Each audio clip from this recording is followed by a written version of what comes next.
దాదాపు 17.5-18 సంవత్సరాల అనంతరం మా గ్రామస్తులు ఇక్కడ గల్ఫ్లో జైలు రావడం చాలా ఆనందంగా ఉంది. ముఖ్యంగా Sircilla MLA BRS working president KTR గారు తన సొంత ఖర్చులతో న్యాయ సహాయం చేసి ఎప్పటికప్పుడు నాతో కమ్యూనికేట్ చేస్తూ ఈ కేసు గురించి నేను 2 సార్లు నేను కూడా వీళ్ళ కోసం దుబాయ్ వెళ్ళడం జరిగింది సపరేట్గా. అక్కడ ఉన్న దుబాయ్ జర్నలిస్ట్ సౌమ్య మేడంతో కానీ, అనురాధ మేడం లాయర్ గారితో కానీ, అక్కడ ఉన్న స్వచ్ఛంద సంఘాలు కానీ, మన రాధారం సత్యమన్న, జువాడి శ్రీనివాసరావు, టీచర్ కిరణ్ కుమార్ అందరు సపోర్ట్ తీసుకొని ఇవాళ వాళ్ళని విడుదలకు కారణమైనరు.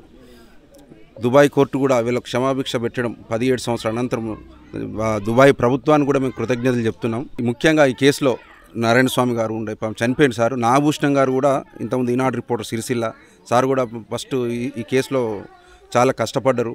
అనంతరం నేను ఈ 9 సంవత్సరాలు నేను ఫాలోఅప్ చేస్తున్నాను. ఎందుకంటే మా ఊరు వీళ్ళది, రోజు మా ఇంటికి రావడం చేయడంతో కేటీఆర్ గారితో నేను ఎప్పటికప్పుడు అప్డేట్ చేస్తూ సార్ ఇది పరిస్థితి అన్నా కూడా ఎంత డబ్బు అవసరం ఉన్నా కూడా కేటీఆర్ గారి కేసులో సాయం చేసి నేపాల్ కుటుంబానికి 15 లక్షలు అప్పుడు వాళ్ళకు బ్లడ్ మనీ అంటే వాళ్ళకు పరిహారం కింద అందించి, మన అడ్వకేట్ కూడా దుబాయ్ అడ్వకేట్ కూడా డబ్బులు చేసి వీళ్ళు రావడానికి ఫ్లైట్ టికెట్లు కూడా సారే పెట్టుకున్నారు. థ్యాంక్ యూ కేటీఆర్ సార్, మీ రుణం మా గ్రామస్తులు అసలు మర్చిపోలేరు. ధన్యవాదాలు సార్. Thank you.